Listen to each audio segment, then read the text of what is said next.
Let's be completely honest. Are you happy with your job? The fact is, a huge number of people can't say yes to that. Too many of us are stuck in a job we've outgrown or one we never really wanted in the first place. But we stick it out and we give reasons like, what if the next move is worse? And I've put years into this place. And maybe the most common one, isn't everyone miserable at work? But there's a difference between reasons for staying and excuses for not leaving.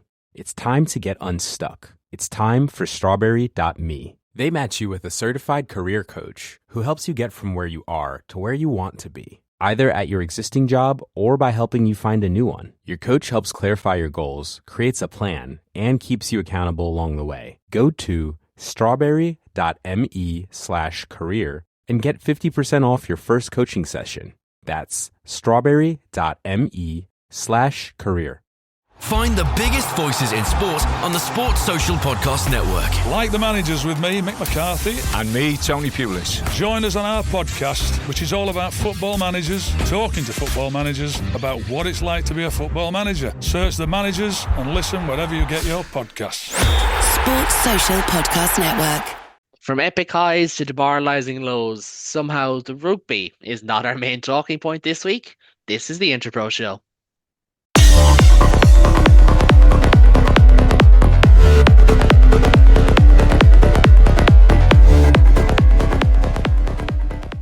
Hello and welcome to the latest episode of the Interpro Show, your home for all things Irish rugby from across the professional and amateur men's and women's game in Ireland. Deep breath. We are down a wounded soldier this week in Adam, but fear not because Ben and David are here as happy as they can be considering their respective Saturdays. I genuinely don't know how you're doing it, gentlemen. But David, I'll start with yourself. I know you had a busy social life this week. We won't dox you. We won't get into any of that. You had a busy social life. We'll leave it at that. So it might have been nice to not watch rugby this weekend of all weekends. Yeah, no, it was. I was following along. I wasn't really following along. I was too busy, but I got snippets of scorelines, and they painted an interesting picture. I'm glad I went back, and I didn't, by my own admission, watch the whole games back, but I did watch the highlights of all three games, and they were informative. I think the scorelines in at least two of those games were a little bit deceiving. Not that the material result of the matches would have changed very much, but it does bear watching. And the third one, like, great day out for Connacht. Can't really be said for any of the rest of us, but it is a good day for them. I think we're still well clear of being able to say it's a turnaround or anything like that. You don't want to predict anything before it happens, but it's a good win. Just on its own, it's a good win for Connacht. It really lights up that final eight, that push. So I'm very much looking forward to seeing what have we got, 5 weeks left in the URC, because it could get very tight, and that could be fun depending on how it goes. Yeah, it could be fun. It could be horrible. It could be fun. It could be horrible. Ben, I don't know which way you want to go with your conversations tonight. So Troy Parrott, Kate O'Connor, Munster Rugby, Limerick Hurlers. Of those four, which one do you not want to discuss? Munster? Can we move the Interpro bit of the Interpro show just over here? We Please? can. I'm sure Lee would be very happy to know that our rugby podcast won't be talking about rugby. I mean, but I'm all about the rugby, as I've been told previously. Only about the rugby. I Only believe. about the rugby. Sorry, Yeah. let me rephrase. Look, Treaty won, Limerick won. Who did Limerick beat? Yeah, exactly. We're going to beat the Czech Republic tomorrow as we're recording. Hopefully, please. Rugby, what rugby? Rugby, what rugby? Yeah. Look, Ulster and Connacht was a cracking out game Friday, at least. The rest of it aside, we had one really good game that unfortunately Treaty United took me away from.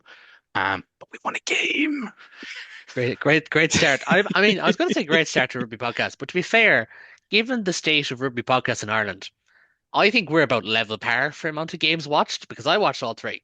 So I think that's better than most podcasts, to be quite honest. Like the other host who watched the most of them also isn't here. That so as well. like Yeah. know, we'll do our best. He's also a Spurs fan, so our thoughts are with you at a difficult time, Mr. Adam. But we're going to start, as the name of the show would suggest, with an Interpro. Connacht getting their first win over an Irish rival in over 2 years, courtesy of a 26-19 win in Ravenhill. And I suppose, I just have it down in my notes. Obviously, I'll start. About time. Like it is about time. I think the sure Lancaster said it was 10 in a row. I think it's more, to be honest. I think we're up again like 11 in a row at this stage. The Connacht had lost. But yeah, it was about time. It's a huge win. It's a huge win for Connacht season. They've now won, is it three in a row? Four in a row now? Four in Um, a row. four in a row. I keep getting confused because obviously that round two game is, elsewhere as you read it. But yeah, like four in a row to kind of kickstart their season. And like we were kind of proven wrong here. We were saying if Connacht aren't in position heading into January, they're done. Forget about it. But they picked off four wins in a row. They beaten Glasgow, which we wouldn't have expected. And you're kind of looking at it and you're like, do you know what now? There's a chance. You're telling me there's a chance. And I suppose that's just how they kind of bring you back in. I thought across the board it was an unbelievable Connacht performance. Obviously, Bundy was incredible. Um, Maybe in your second game back from suspension, don't start picking on lads after the match. That the optics of that may not be hectic, And but look, he can't look, help himself sometimes. Just he can't happens. help himself. I Common, heard Stockdale started it. yeah, but like Did Stockdale get in the lift going to the meal first too? Oh no. I was going to say you would say that, Liable, and then I liable. realized there's one thing that David and Jacob Stockdale have in common that I'm not going to say out loud. Yeah. In case I better say it. It's because they're bald. It's nothing else. I better say it than you That's a say it. lie. That's a lie. Well, it doesn't. I'm sure Jacob Stockdale say it's a lie as well, but I No. realized halfway Playing a through that I sport should say where it. all of the light comes from above you, I feel your pain, Jacob. I feel your pain. Yeah, well, look, that's exactly it. But no, look, it's Bundy was incredible. I thought obviously Finn Tracy took his two tries, so Keane Prendergast, like for a man who I didn't think was playing that well in the first half of the year. Look, I don't know if you realize this. Sometimes players getting called up to Ireland camp can give them a little bit of a boost. Who would have known? Maybe this is a good thing. Maybe this is something we should look into. But I thought Keane Prendergast was excellent. And obviously, considering he announced his retirement this week, Jack Carthy was excellent. And then Josh Ioane came off the bench and was just as excellent, which is a real 1-2 punch the Connacht are going to miss when it looks like neither of them will be there next year. We don't know how that's going to go, but we shall see. And Ben, I'll start with yourself. You mentioned it, or whoever mentioned it. Absolutely imperious defensive performance from Connacht. Yes, they conceded three tries. Yes, that is one part of it. But they were resolute. They made over 230 tackles, I believe it was, almost 240 tackles. 250 Um, officially it's down as. that even got bumped even since 250 tackles, 27 missed with technically yeah. 83, which is But insane. that's a lot of time without the ball is the main thing. A number of jackal turnovers. It's it's about want and effort when you hit those numbers, and that's a big thing. That's a sign that they really needed this win, as we were saying. Yeah, look, Connacht off-ball Ulster, which was excellent. They did the exact thing that we've seen teams go to Ravenhill and try and do. They gave up, as we said pre-recording, they gave up the Connacht try where like Connacht look really good and then they all just fall away for 2 minutes and you inevitably score. I think they did that twice based on highlights that I saw. But look, Connacht were excellent. As a Munster fan, I'm slightly concerned that they're going to pip us to top eight in the next couple of weeks. We have to go to the Dexcom, which isn't easy. Ulster will be licking their wounds a little. It was a chance they could have gone top if they had won this For the time being, they would have went top. Yeah, Glasgow would still have kicked on, but time of game. They'd have gone top. They'd have gone second anyway. yeah. With Leinster having to go to Glasgow, which we are going to discuss. Look, Connacht were excellent. They did exactly what they needed to do. They're going to kickstart their season. It looks like it's three on the bounce. Should probably go 4 or 5 on the bounce, really. And then we're in big trouble. Big trouble.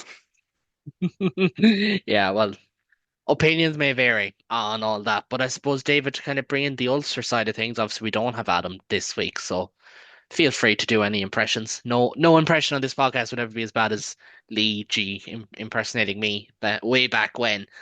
But a costly slip up for Ulster because you kind of look to their home games like, right, they're all winnable, but this is their easiest home game they have remaining. After this, it's Leinster, Glasgow, and Stormers.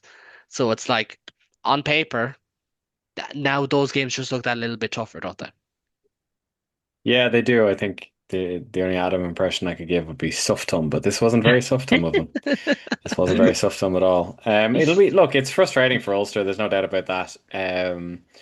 Brian Jackman said that he was at the match that it felt less hostile there than it might have done in times gone by. There could be an element of complacency on Ulster's part. I think this is the first home game they've lost this season. Yeah. Certainly not something they would have expected to happen. Um, Given their form, given Connacht's form, they would have felt this was an eminently winnable game. It's certainly, as you said yourself, even among the games they have left to go, not one they would have expected to be the one that tripped them up. But fair play to Connacht, like they're stringing together much more consistent performances. It does help that they're less impacted by Ireland camp. Obviously, Ulster and I've seen the raw end of that. I know that Stuart McCluskey was at a charity dinner on the night in question after having put in an incredible Six Nations where he was nominated for Player of the Tournament. You have to imagine when he comes back in, things will show up a little bit for Ulster. But no, look, Connacht took their opportunities where they came. Their defense was a lot better because Ulster have a phenomenal attack. To keep them to three tries was very good on Connacht's part, and it was great to see like young players. Obviously Bundyaki had a great game, but Finn Tracy was phenomenal. Like the speed this lad has, seems to have at his disposal is just brilliant. So I think as frustrated as Ulster will be, um, you know, it was a good Connacht performance. I don't think there's a massive amount of shame in it. I think maybe it's a bit of a wake up, maybe it's a bit of a shake. Ulster are in the enviable position now where they're high up enough in the table that they can take a shake and without being thrown completely off balance. But I think they'll be making that, looking at their remaining run of games.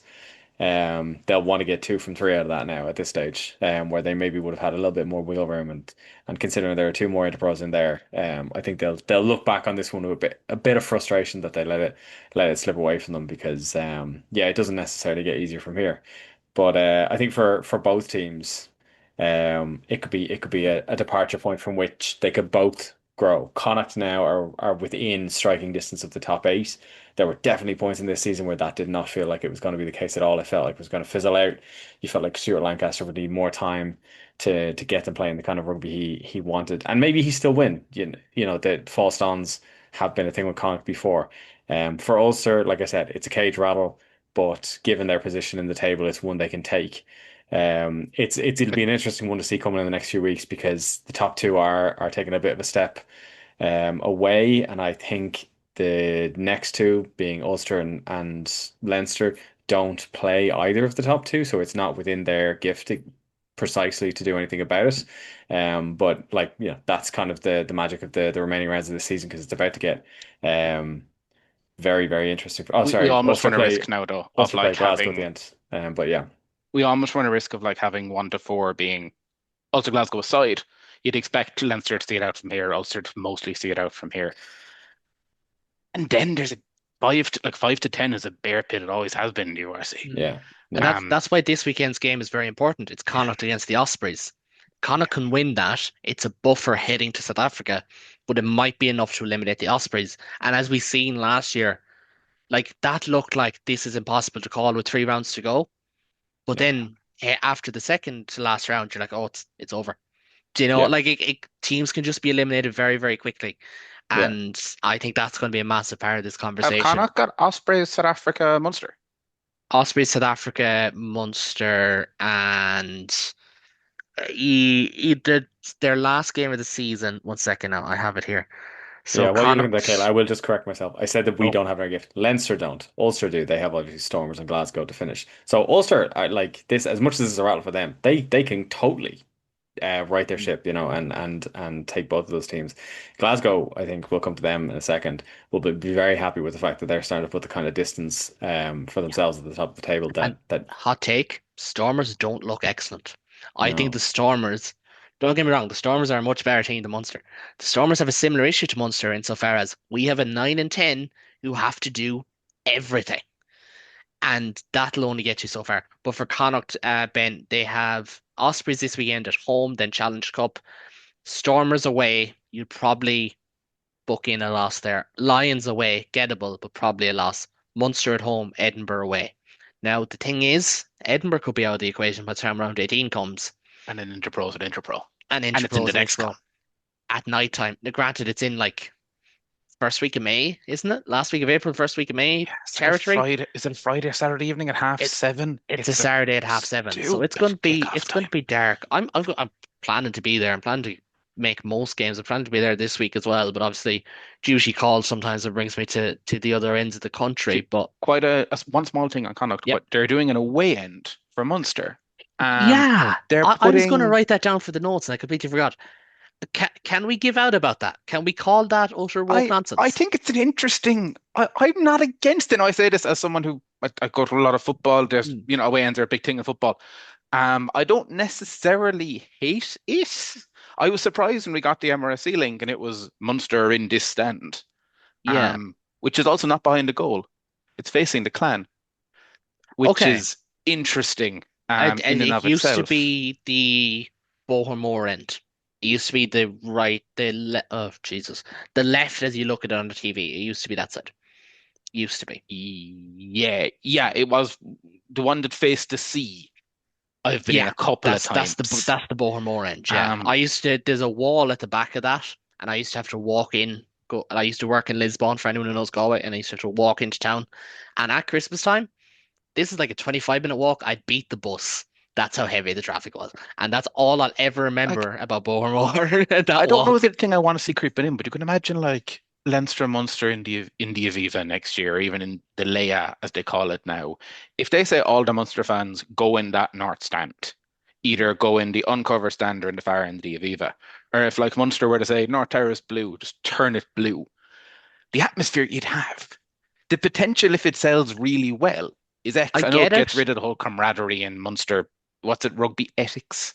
It gets Rugby, rid of that rugby stuff, values. but like, But can I offer a suggestion? I think one of the great things about rugby is that you get because you're sat yeah, beside people, and we've had it in years gone by at different games.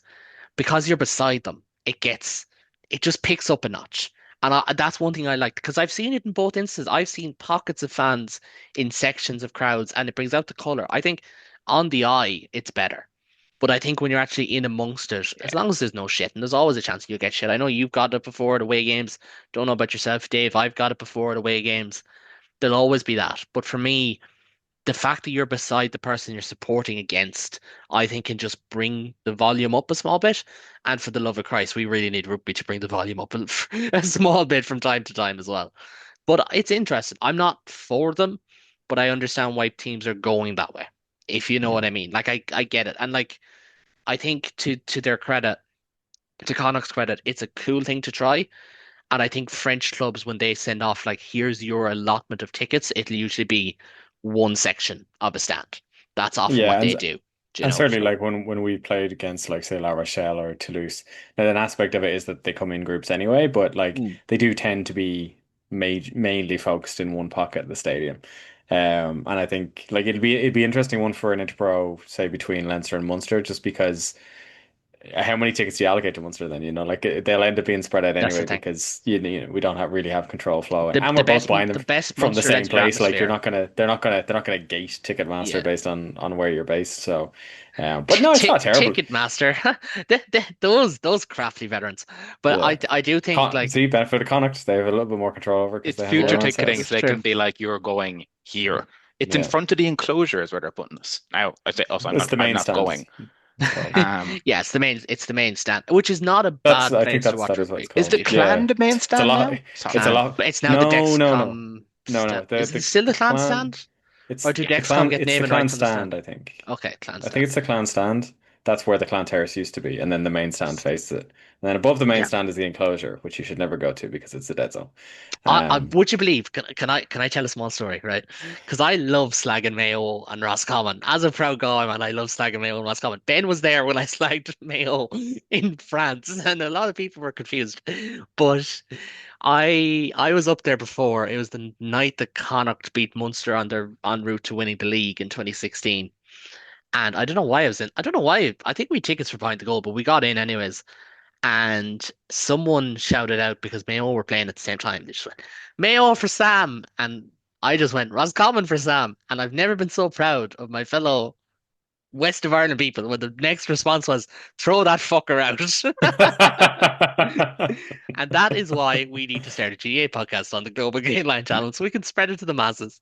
On away But fans, and against my actual point, I think I said this previously on the pod. We were away in Toulon semi-recently. And Caolán, you know the story I'm going with here. yeah, There was Toulon stole the game very end. They got a score to win the game after once taking the lead. And this a Toulon very man, dodgy penalty as well. very little English, taps me on the shoulder, end of the game, and says, "Remember Conway?" And just sat back in his chair and folded his arms.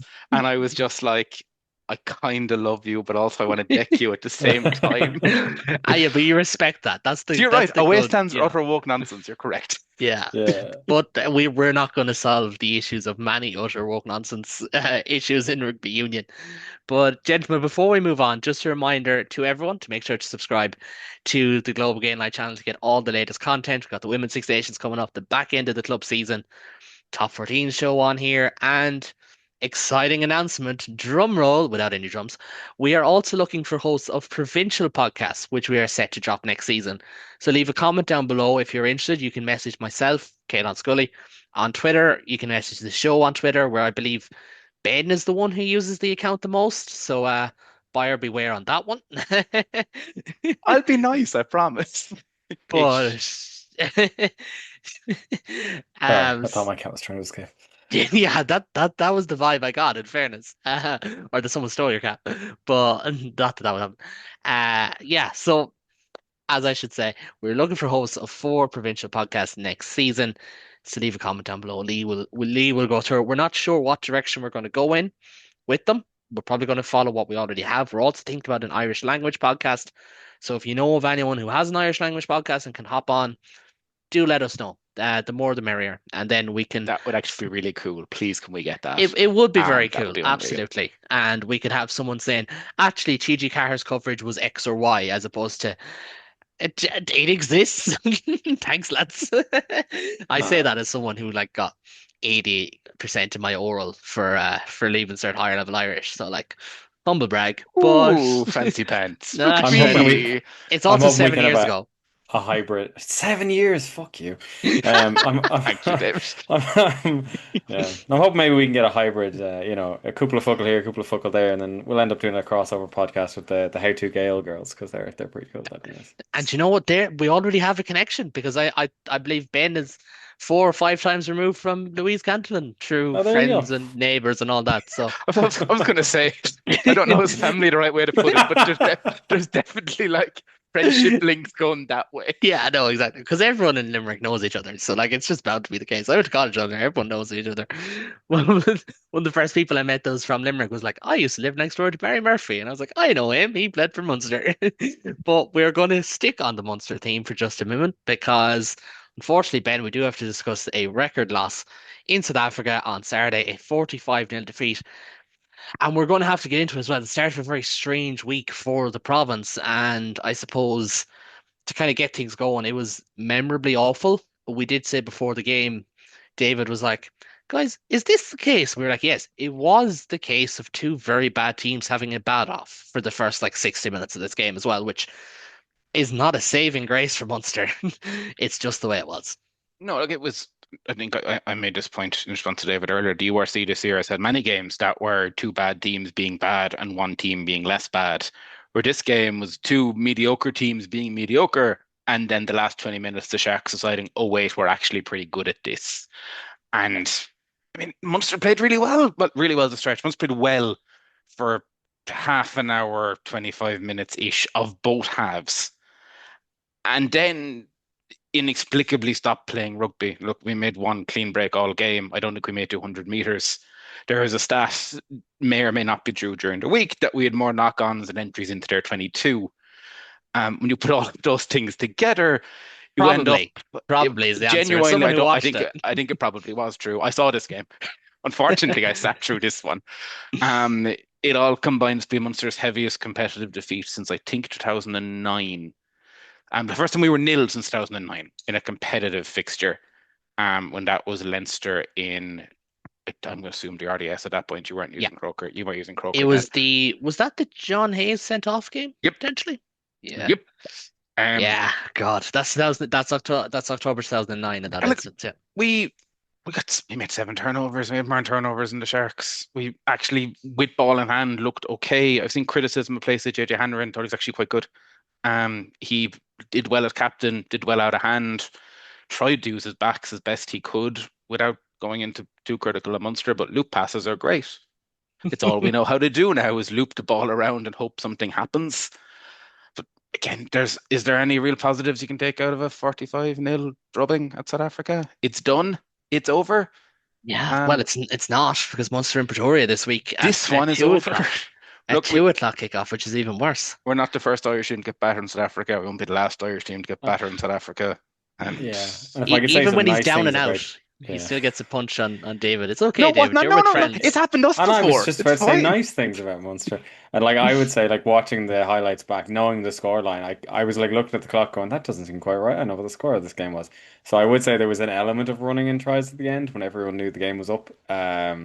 Where the jig was up. So Munster are you're out like, their feet at that stage. Like it's yeah, in and you're fairness, wrecked, as what and happens. you're definitely going to lose, and there's not even a try bonus point or a losing bonus point to be gained from it. So everybody's a little bit just, and there's one guy chasing everything back, but And like I know it's when human they'd be nature, running but in that two try, actually you know, that annoys the me Sharks scoring more. 3 tries in the last 4 minutes is in a game like that. You're like, well, like Yeah, you want to keep yeah, playing right to the end, and a couple of players did, and the ones who didn't, might want to take a look. But at the end of the day, it's not like this was an unbelievably dominant Sharks team who took you for a 7 try. If they're scoring tries on every 10 minutes for 80 minutes, that'd be rough. But that's not what happened. It's like the And European game a couple of years back when they mm. legitimately beat us out the door down yeah, in South Africa. But yeah, that like was back and forth for about 60 minutes. yeah, Last year's and game they pull wasn't. clear. It was over, but it was so loose that you always felt Munster could get something out of it, and they did. They left with a point. That was Yeah, probably the aim coming in this week, I would imagine, Ben. And then the fact they didn't, and now, as There you was a point said, in with Saturday we didn't Everton, look, we knew what we were doing. We yeah, just looked out of ideas inside 50. And like as David said, yes, there's a gloss put on that score line by the two MMP tries in the last 3 minutes. But I was kind of left with okay, we did well, but did we really ever look like scoring at any point in those 80 minutes? yeah, I think the first two attacks in particular, it's like, oh, they're going so, like there was definitely one early attack where Shane Daly gets the ball in space. And I've said this before, Shane Daly is not quick. He's not a potent try scorer, but every time he scores a tries, they always seem to be good. He always seems to score good tries. It's really weird. But he got the ball in space, and then Munster getting it wide, and it actually ends with that forward pass slash knock on Tom Farrell ball to Chris the Calvin Nash. And I can see where you're going with this. It was just so unbelievably frustrating, like There, massively to watch. And like similar to what we seen from Ulster, where they couldn't stick passes, Leinster was less of a passing issue and more just struggling to break down Glasgow. You're just looking at it and you're like, geez, that has to stick. Like that is like if that's an NAIL game on Saturday, you're like, that has to So stick. there's a rugby club in Limerick that I occasionally train with. I'm too unfit to train every week, sorry. But they're doing a boot camp for the next 8 weeks to get people into rugby. And they're like, oh, the first thing we're telling people is ball to hand, ball goes backwards, you go forwards. And I was like, Hmm? if this is step one of boot camp is catch backwards forwards, how can you have as many knock-ons as you did if you were paid to play the sport in a pro game? And I Yeah. know knock-ons happen. I know they do. And this is And me especially in kind of humidity venting. and all that as well. But yeah, But it was every time. yeah. And I just want to, because we have other Munster stuff to discuss to come out today, we get onto that in just a second. But David, I think what's really frustrating from a Munster fan point of view, from anyone who covers them, was the start of the season, like, oh my God, Munster are going to have a stress-free year. They're not going to win every game. We knew they weren't going to win every game, but it was like their floor has been raised. Their second-tier players are stepping up to the mark. They are, second through the first 5 games, unbeaten. Should have beaten the Stormers. Like completely gets memory hold. They should have beaten the Stormers. They probably should have beaten Leinster, or at least gotten a draw out of that game. But now it's like they've gone from in the race for top two for in the race for top eight. Like technically they can get top four. But they've got to go to Pretoria. They've got to go to the Dexcom. They've got to go to Benetton. Three places the teams don't necessarily win in. And it's like you're firmly in a top eight race again after your good start, which is just the most frustrating thing you can say about a season. Yeah, it's maddening. Like it's like it's a weird one because the URC season has shortened now. You know, it's only 18 games, and it's mad to think that we're already only 5 games away from the end. Like it doesn't feel like it's been going for that long. But yeah, things can shift so fast, and like those final 3 games, Pretoria is a hard place to go at the best of times. In Dexcom. Connacht, annoyingly, even for Connacht, I know was a major source of frustration for Andy Friend. Was Connacht show up when they play Munster? They just do. I don't know what the animosity between you pair is, but they do. Then they will. Benetton very up and down, but they had a good win just gone there. I think they should probably have. Is Menechella is still with them for the remainder of the season, or it's next season he's going to Toulouse? I think it's next season he's Yeah, going. so like Also, we haven't won Italy in 2 attempts. yeah, This they will be have the three. firepower to do it, so it's a very tricky season, and it's frustrating after the start.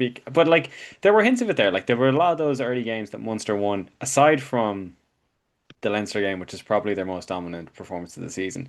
There were a lot of games that were hard fought wins, and I think the hope was that the hard fought wins would convert into growing confidence, and the longer Macmillan was there, the more things would bet in, and it would grow from there. But it's kind of stalled a little bit, and an aspect of that is it's his first season in charge. There's a bit of shifting going on.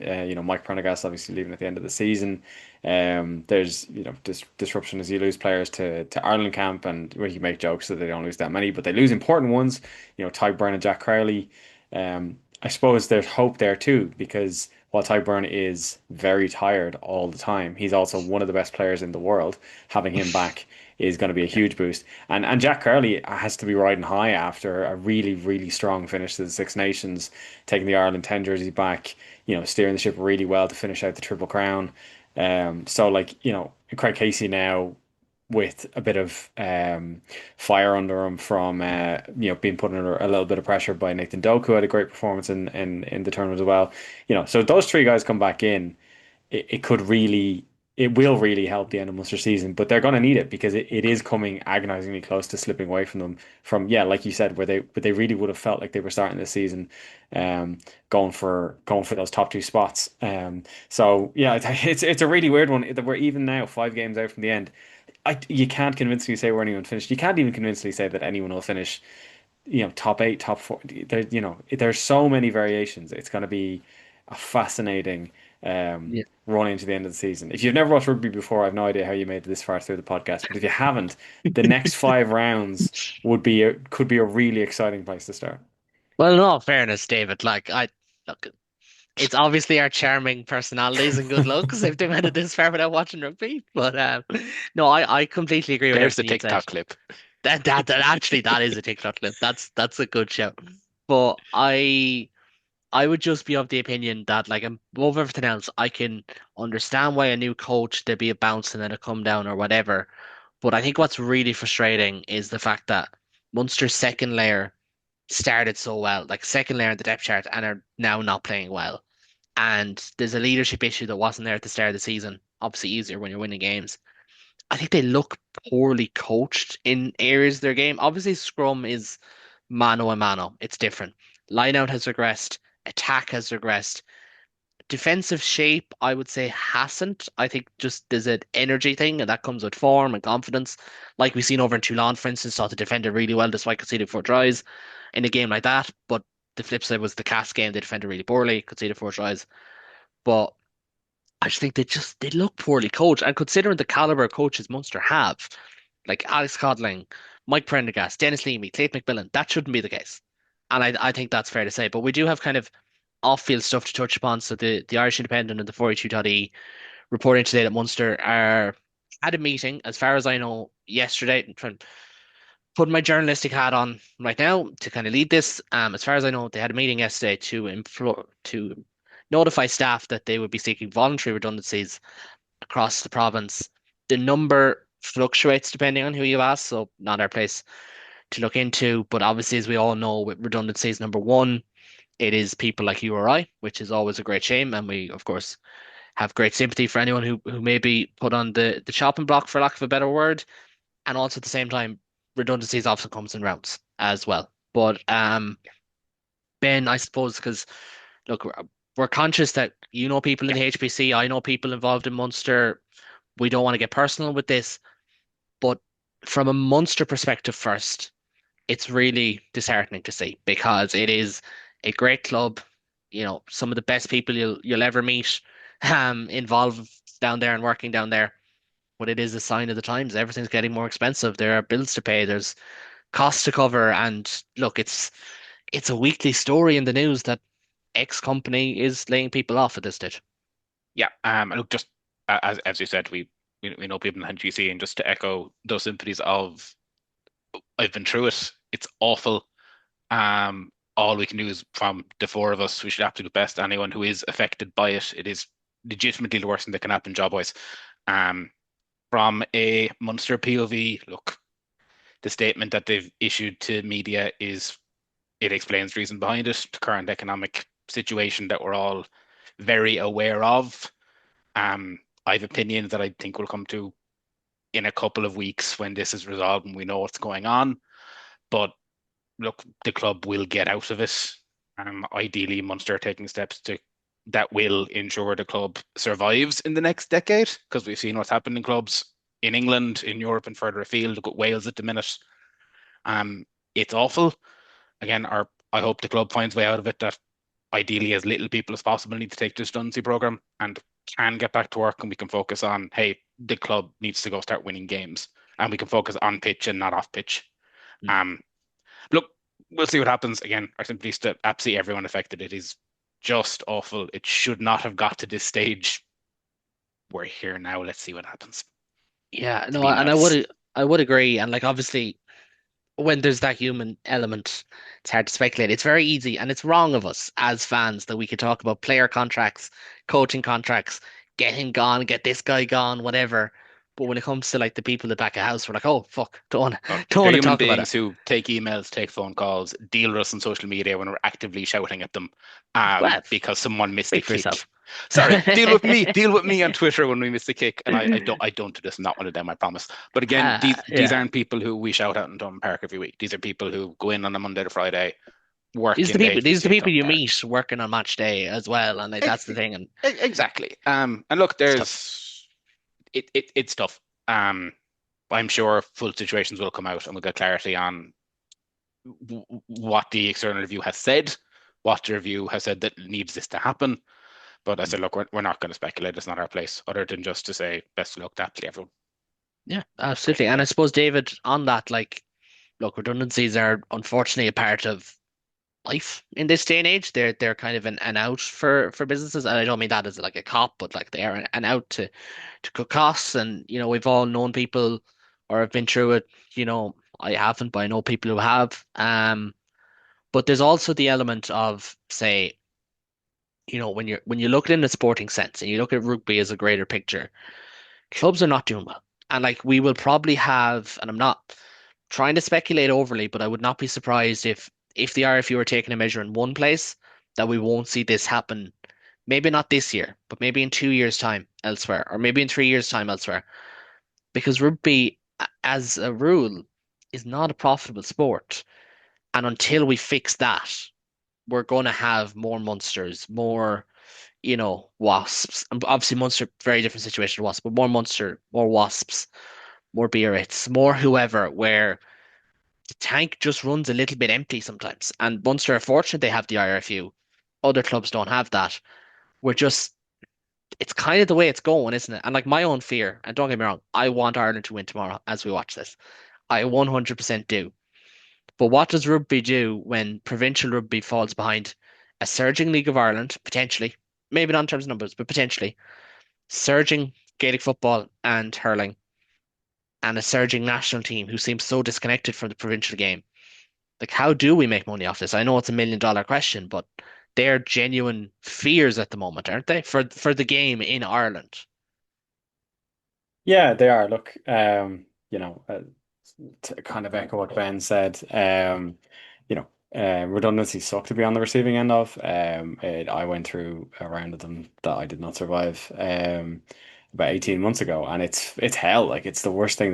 Like it's awful. It's you know, you can get fired from a job for doing something daft, but like to lose your employment through factors that are like materially completely beyond your control. Organizations the size of Munster don't um lose money because someone who worked in the backroom staff didn't work hard enough. That's not how redundancies work, unfortunately. So like to everybody involved, I have all the sympathy in the world, and it's really tough. So just, take care of yourself, and anyone else who finds themselves in that situation. It's really, really rough. When it comes to sport in general, it's a tricky one. It's a very, very tricky one. The GAA as an organization has kind of inoculated itself against a lot of the vagaries that other sports face by not paying their players. It's a major boon to any system wherein you don't have to pay the people who make the whole thing run. Obviously rugby used to be like that, and then we moved away from it. I'm not really saying that's the solution, because I do think sometimes it makes sense for sports to take up so much of your life to be a paid job. But that is the one advantage the GAA has. League of Ireland, I'm not as familiar with their structures, how it's all funded. I think, it's an interesting thing with a lot of big sport, even the Premier League and big sports in Europe as well, where they're much bigger organizations, they make a lot of money, but a lot of them are backed to the hilt by very wealthy people. Like, sport is something that we all enjoy, but a lot of it is done at not just at the point of funding by, or people paying money for tickets, or people paying money for merchandise. A lot of it is done because people with a lot of money like owning sports teams, and that's true of the NFL in the United States. It's true of the Premier League. It's true of you look at golf in the situation with the PGA and Live. Big amounts of money come in, and things start moving. Rugby has the misfortune of just not having that as much. They have it to a degree in the UK, but then you can have instances where individual club owners don't manage things as well. So I don't know that the solution comes from necessarily finding additional sources of funds. I think the thing that rugby has to guard itself against, no more than any business, and I think that there's actually quite a large industry that I won't name, but anyone who's wondering, think of the largest industry at the moment that might, in some way, shape, or form, resemble a bubble. Um, these industries make the mistake of overvaluing themselves. And in a sport like rugby, I think the most obvious way that that manifests is that players start getting paid higher and higher salaries. Now, I'm not saying players should be paid nothing. I'm not saying they should be paid pittance, but things have to grow in a way that's scalable and that's sustainable. Like, that's why that's actually the actual reason why we have salary caps, not just to make things fair, but also because if one part grows more than the rest grows, then the parts that can't grow at the same pace will just die because they can't keep up. So we need to kind of, the redundancies hurt, and I think they hurt because the people involved probably aren't earning a massive amount of money, and it is more of an accounting exercise than anything else. Maybe a necessary one, but it's unfortunate that it takes that shape. But I think the trick is that if only 10,000 people want to go see a rugby match, then the sport should reflect that that's the number of people who want to watch it. And we shouldn't look necessarily for rugby players to be paid what soccer players are paid, or for it to, happen in, for league matches to take place in 80,000 seat stadiums, say, for example, if it's not an 80,000 seat sport. So I think there just needs to be a bit of maturity when it comes to how much money is there before that money gets spent. And I think, as a person who might be in a situation where they're being made redundant, maybe you need to be careful about who you hire, because I think when you hire people, that's a duty of care to a degree, and you need to be careful with people when you particularly in an area like rugby, which is so specialized. Like, when I got let go, I'm a software engineer. I just went and got another software engineering job, and that still took 6 months. There aren't that many rugby teams in the world, so these people will be able to get jobs in other fields and all that. But I'm sure working for Munster, and knowing the people I know from Munster, it has to have been a dream to be involved in that organization at all, and that's not going to be an easy thing to replace. So, yeah, I think No, we and just need like to be a little bit more careful about how we do these things. Dave makes an excellent point. And like, we know the RFU has been looking around the country at ways to save money because the sport is going. Unfortunately, the sport is going one way and it's not exactly up in terms of attendances and in terms of money going through it in Ireland, England, Wales. Ideally, this is the only horrible decision that needs to be made across the country. As horrible as I it do I is, do fear it but won't, and I'm not trying to. no, but This look, this we is on can. field as well. Budgets are being trimmed. I've heard of reports of academy numbers being trimmed as well, which is an IRFU. What people do forget is the IRFU pay for the academy. They run the academy essentially, just regionalize it. So And like, I would this just like is to, just worth before mentioning. someone says we're bashing the review, we know it's an independent report. We're not. Oh We yeah. we, we know the state of the game. Oh, that's why I wanted to touch on like the Yeah. game as a at Yes. Yes. Yes. large, Yes. because you cannot, and I think one of the biggest misdirections in sports coverage is looking at sport through a minor lens. It's macro. Everything about every sport, no matter how niche it is, comes in as macro. To lift the Try mood a Paris. small bit. I know On none try of us. Paris. It's very similar. So the Irish football supporters liaison officer has tweeted that Guinness will be on sale in the away end tomorrow night. We have never been more back as Go a on, Gary country. Spain. I understand. I shouldn't have probably said we've never been more back. But just to wrap things up, gentlemen, to Scotstoun, where Leinster made it back-to-back defeats for the second time this season, which is weird. But this time at the hands of Glasgow, a comprehensive 38-17 loss. And David, like, I was trying to think what's the best way to start this conversation. I think just there was really nothing to show for Leinster. They just weren't really at the races, and it was just one of those games that has probably become synonymous with other provinces more than them. Yeah, it was very flat.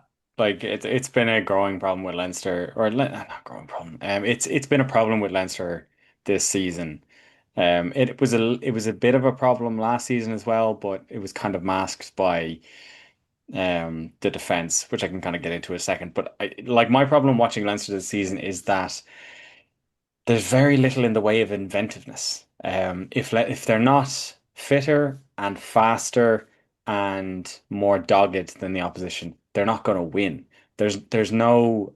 I feel like a lot of the time we're in desperate need of sparks and not getting out. And it doesn't even feel like it's for lack of players because there are players in there who are more than capable of sparking things. Like Sam Prendergast at 10 should be coming off the back of a Six Nations that didn't go his way and wanting to make a statement. And he didn't really, aside from getting into a shoving match with Adam Hastings, which I think we'd all enjoy at the best of times. Like Rico Ioane is an 80 plus cap All Black, and he was anonymous. Like it's like they're not that pushed, and I think that's more the frustration than anything that the the appetite and the desire seems to be very lacking at the moment. And there could be a lot of reasons for that. Like, it's a weird situation that Leinster often find themselves in, where it can be quite a fractured camp in terms of there's a lot of the players who play for Ireland, and then there's a lot of the players who don't play for Ireland, and those guys can spend a lot of time apart. And we'll see now when the lads come back in from Ireland camp, that'll be the last time they're gone until the end of the season. So you would hope that they have the capacity then to build through from here. But watching the game, watching the highlights, and watching a bit more of the game, there's just they didn't. I wouldn't say they didn't want it. That's not fair. But they just didn't have a bit of oomph. Whereas Glasgow played like they were loving it, and they were. They're loving it every second of it. Like George, Horn scoring his tries. Like the Glasgow lads were up for this, and they're a team that also loses a lot of players to the international level, and they didn't let that affect them. It helps that they're at home. It helps that the top of the table was there for them to take. But this came down as much as anything. It came down to a battle of um, desire, and it felt like Glasgow were just there for it in a way that Leinster weren't. And it's frustrating because Leinster had strung together like a pretty good run of games up until now. The Cardiff game was a frustration. I was at it. It was a torrential downpour, so you can kind of write that one off. But this would have been a chance for Leinster to kind of get things back on track, and it's really frustrating to be so close to the top of the table, within reaching distance of it, and to let that opportunity slip. So, like I think if there are things that they need to work on, that 10-minute period where they were down to 13 men and I was Glasgow going to say, scores so three I tries. saw You a. just you can't do that. And when you and I'm not even going to make the excuse of saying, "Oh, we were down to 13 men." We were down to 13 men because we got two yellow cards. And I and might this make that season, Leinster's excuse. discipline has been atrocious. And I think if they fix nothing else, but the amount of penalties they give away and the amount of cards they pick up, that would be a huge step. Go on, Ben. It's just that, like, and I don't want to hold a whole. Oh, Leinster were really good and it was 15 against 15, but they were. They put it up to Glasgow and it was 15 against 15. I know yellow cards happened. They were two deserved yellow cards. Don't get me wrong. But I've seen a bit of doom and gloom that, like, oh, Leinster have lost two in a row and, like, oh, it's downfall and whatnot. And Cardiff was a downpour and fine, it was awful. But it was, as we've said earlier, URC has had games that are bad, bad team A, bad team B, bad weather, bad game. Um, Leinster were good in this game. As much as I don't like to say it, Leinster were good for large portions of it. I think they were Um, because I was working as I think they were knocking on the door, yeah, but I never really felt like they were getting anywhere. but I would have taken another team knocking on the door for as much as Leinster did, and I'm very happy with it. Um, I get that, but your team are not reigning URC champions, look to go back to back and win a European that's fair. title. That's the kind of difference. And like for me, like because even my own notes here, I'm like it was just 11 minutes of hell for Leinster. Like Yeah, I didn't even see the first tackle that got flagged personally. Now, not great. I was writing match for it and I didn't see the first tackle, but I got it right in the end. I got it right in the copy. It's fine. And then obviously Ronan Kelleher gets the card. They concede four tries. One is an incredible maul. Two, unbelievably, oh, I was going to say opportunistic. Opportunistic selling it short. One of these is one of the tries of the year contenders in the game. Like the Josh McKay try is sensational. If anyone hasn't seen it, go and watch the highlights on it. It was a brilliant score. But it was a little bit of just that hell, that purgatory state that Leinster don't find themselves in often. But I would say what I'm starting to notice about Leinster is they are finding themselves in these moments more often where the games are just they just don't have the same level of control. And I think some of that is they are starting to lose players in that like your Ross Maloney's, your Ross Burns, your obviously Luke McGrath's leaving as opposed to gone. Guys like that are gone or they're leaving. Will Connors. That changes the dynamic of these fixtures because it's very different to what Leinster would have fielded before. And I think there is and Ben, maybe from your perspective, there's probably a little bit of a question mark around Leinster squad depth because their top team will win the URC if they stay fit.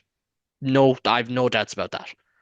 But their depth is a little bit hairy. And now if okay, Snyman is out and there's rumours that he's going to be out for quite a while, you look at it and it's like it doesn't necessarily have the punch that say a Toulouse, a Bordeaux would have that would like scare you. Do you know? no, but we've been saying for multiple seasons that, like, Leinster don't have squad depth. Leinster's squad looks a bit weak at times. They've still made three of the last four European finals. They arguably should have made the URC final the year Munster won the URC. They rotated for what they viewed to be a higher trophy, and it cost them in that semi-final. As much as I enjoyed it, it did. Um, Leinster's Leinster's depth is the best in Europe. For me, it still is. They have depth upon depth upon depth. They can lose RG Snyman, and still you still have Brian Baird to go and second over. You need to you have James Ryan, you have Max Egan, like RJ is a big loss. Leinster have the players that very much can cover it, and, like, I think David was disagreeing that you've excellent depth, and that it is the best in the league. But No, I disagreed that fit we win the league down pat. I don't think that's the case anymore. I think Glasgow definitely have earned the right to say that if it's a straight shootout Yeah, between the but two, we there's don't no have a guarantee that Scottish Glasgow win. podcast. So like we don't have a we reason are gone to, past the you days know. of Leinster third string team wins the URC at a Oh, that's canter. gone. Yeah. We're gone past those days. I did once send in a question to the 42. Um, I don't remember what year it was, asking if I think Leinster were playing Ulster. Oh, it was the year Leinster played Ulster in the 2020. Pro 12 final, as it would have been, I think, at the Yeah. time, They technically saying, went unbeaten that season. I know it was should reduced, but Leinster send a second string team to play the final because they've already beaten Ulster with that team and there's a European match the next week? And I was told off by Marie Kinsella. Um, and how did which that is, European game the next week go? Do you want to remind look, we people? beat Ulster. That's all that matters. But like, Because I don't think the next week went very well. but like, there is an No. argument that, like, Leinster's second string team probably beats half, if not two-thirds, of the URC Yeah, right it now. does. It definitely beats the bottom quarter probably just outside the top eight. But the question now is your Glasgow's, your Cardiff's. Obviously, when you go to South Africa at the start of the season, they're a little bit weaker. Interpro is different because it's different. Do you know what I mean? It's like a cup game. But right now, it's like, I have question marks. Like even look at prop. Like Jerry Keir is probably going to be the guy that they have to back on the bench for the rest of the season. He's done a good job. Was brilliant against La Rochelle in January, for instance. But it's like, hmm. He's still on Vodafone's books. Well, Like, and that's Vodafone's prerogative. Not well, probably my prerogative. Probably up my bill now because of that. yeah. Thanks, David. But like But we've yeah, ended up in a situation where we have a really evenly balanced competition because 13 games in, the top two teams have won 10 each. So that means even the top two teams have lost three games. The next four, so that's 3 to 6, have all won 8 from 13, and then 7 and 8 have won 7 from 13. So it's like across the board, this is a really evenly balanced competition. It's the kind of thing we were looking for years, and now we've just kind of and now stumbled we're our way into complaining about it. it. Well, yeah, of course But we are because but we're not on winning. but on that, this is kind of where perception, reality, yada yada. There's an idea that Ulster are high flying, they're unbelievable. Leinster are not where they should be. Munster are in the pits. Connacht are rising high. There's only like 7 points between the four of them. Yeah, three of Do those you know? teams. Yeah, Ulster flying high, Leinster having a middling season, and Munster having a really hard time of it. Those three teams have won the same number of games. Yeah, Like only two that's points between them, you know, and Connacht are Yeah. 5 points further back of that. So like, there's nothing in it. And yes, like celebrate Connacht being within touching distance of Leinster in the table, whatever. But it's also like, but it's just really weird to put a bow on it. Like that's how I feel about the URC this season. And my concern, my concern for Leinster, who are, for instance, who are trying to go on a run in Europe, is if the URC has been bad this year and Leinster haven't been great in it, then is there a question to be asked? But obviously, as we said, that's more about depth, that's more about different things.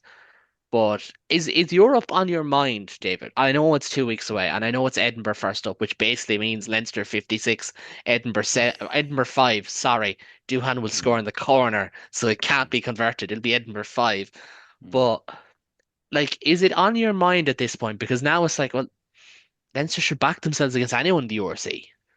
Do you know, like, are we back at that part of the stage yet, or is it a bit too early to? Because it's Scarlett's this week, and again, without any disrespect, Scarlett's two main senior hookers are both injured. Like, they only have three on the books. So, yeah. No, because I think finally I have been crying out for years for people on other podcasts, and I can say podcasts because he's on all of them, to stop saying that Leinster should win Europe every year. It's been 8 years.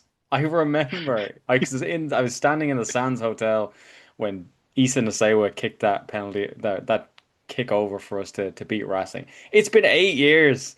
Leinster have no right to expect to win Europe anymore. They didn't have that right years ago. They certainly What was don't the now. quote last year? Leinster would probably win Europe in like December. Like Leinster should win Europe. probably. Like it's if I had to put money on it, I'd say yeah, they'll probably I'd win have been more Europe. It's confident something they hadn't last year done than for this year. years. Like, and I think it's because we've gotten really good at getting to finals. But apparently finals are quite hard.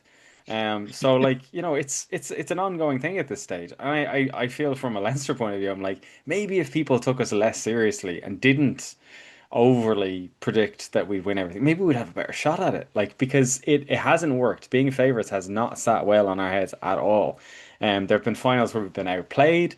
There have been finals where we've completely swannied or like messed it up like entirely where we should have won. And there've been finals that were there were coin flips. We've done all of them at this stage. The only thing we haven't done in the last 8 years is win one of them.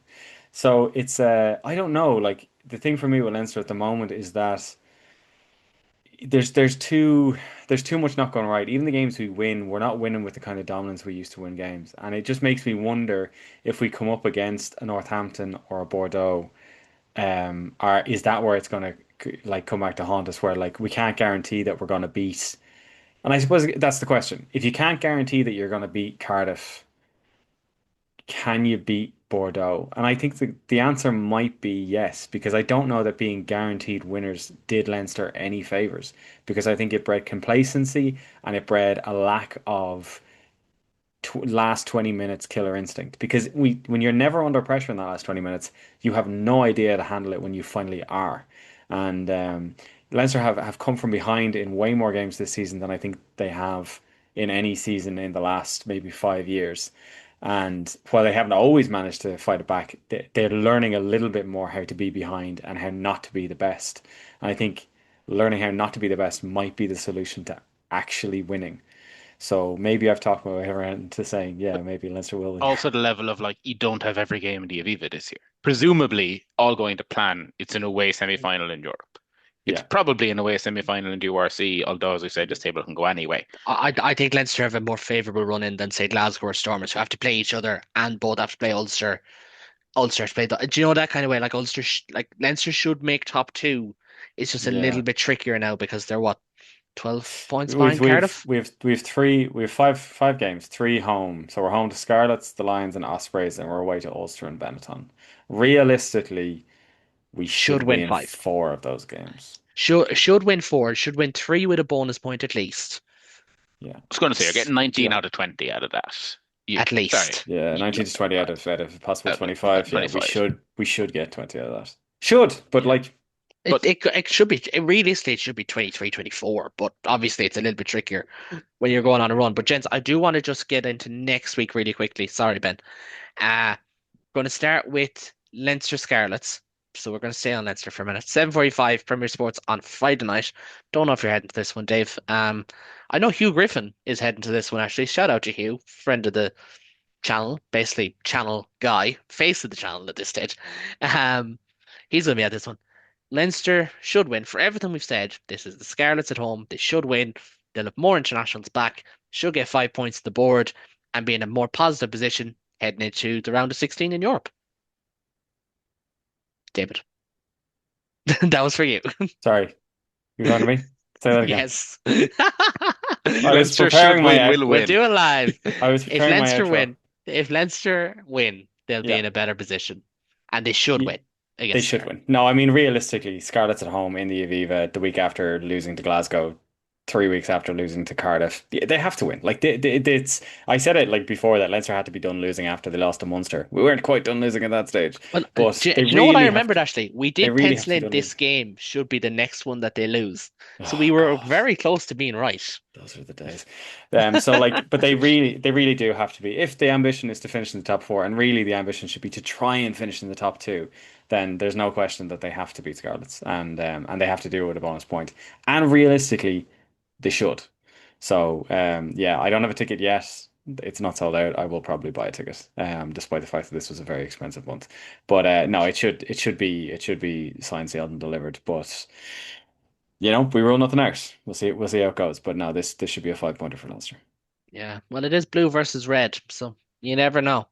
And the Scarlets have they ever actually beaten? They did. They beat Leinster in the semi-final in the RDS before. All right, that was They beat us in the final. beat Munster, who were also in blue in that final, actually. Yeah. So weird turning of events.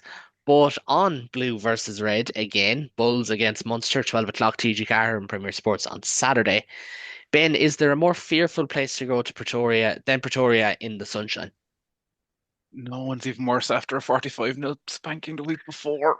Look, it's we said to East Coast not a game until we targeted a win in. We'd have taken a point last week and kind of come what may this weekend. I think now we have to try and get something out of it. We have to score at a minimum. Try and get something out of it because if you don't, you're probably ninth going into round 15 of the URC, which isn't really where you want to be. If we assume Connacht are going to win, Bulls are going to win, Lions are going to win, that's Munster down tonight with Yeah. a very tough few games ahead. Like it's not quite a nightmare Where they play scenario, Connacht, but Lions, and Ulster, who are all yep, in that hunt. Loftus is the worst place possible in the URC to go in this exact scenario. It's also going to be 2 o'clock South African time on a Saturday afternoon at altitude. It's not going to be pretty. It might. This Munster team surprised me. They might, but right now you're keeping your money as far away from Munster as you possibly can.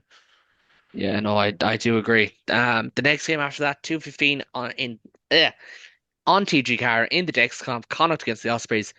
Got it back Connacht to make it five in a row. I know Connacht don't go on winning runs too often, but this is one of the more favourable fixtures they've had in this run. I know the Ospreys will have their internationals back, and I believe Jack Morgan is back fit actually. I Yes, don't he's know. Have I seen him? I have. I have seen him live. I've seen him play for the Lions in Dublin. He's a great player to watch live. He is just all action. I look forward to seeing him. All right, but yeah, you'd imagine Connacht will get the win, and if they can get 5 points, as he said, they can leapfrog Munster in the table. And then where are we? Do you know? Then where are we with Munster they'll season and do it with Connacht season? 4 on points difference. Is there not five between the teams? Nope, 30, 35, 39. 35, 30. Sorry, I thought it was 34, 39. Yeah, I was reading it earlier. I swear I'm a sports journalist. But yeah, well, to be fair, I've done a lot of soccer content this week. Come on, you boys in green. So come on, you boys in green. Come on, Connacht. I think Connacht will win this one. Last game, we don't have Adam with us. I'm sure if he was here, he would say Suffram and that Ulster would win against Zebra, and that's something about remember that time that Zebra won because Zebra did beat Ulster last season. So I think that sums up Adam pretty much Is perfectly. there a Jamember Ulster's ever player off the top of our heads who Oh, played for jeez, both? as if I Ian Nagel. Didn't he play for Ulster? No. Oh, there we go. What a start. And one final prediction, There you go, Adam. Ben. You're replaceable. Yeah, poor Adam. Um, Ben, one final prediction. Who's going to do it tomorrow night? 2-1 after extra time. Ireland going to play Denmark. Oh, David, I know you're not a big football Oh man. yeah, gotta be, gotta be. Only FIFA game I ever bought. World Cup 2002. I'm in the mood to buy another one. Let's go. They actually don't do a World Cup exclusive Oh, game. for God's sake. It's all DLCs nowadays. It's a free DLC though, so you can just buy EAFC 26 and it'll be included. Yeah, A 27 pox on, a actually. pox But on yeah. games as a service. Or maybe 26. But yeah, no, I'm so nervous about this game tomorrow night. I won't lie to you. I'm so nervous. I'm already making plans to get up to Dublin on the Tuesday in case there's a game up there, even if I don't have a ticket. It's fever pitch. I've never seen Ireland at a World Cup. I'm the only one on this call that could say that.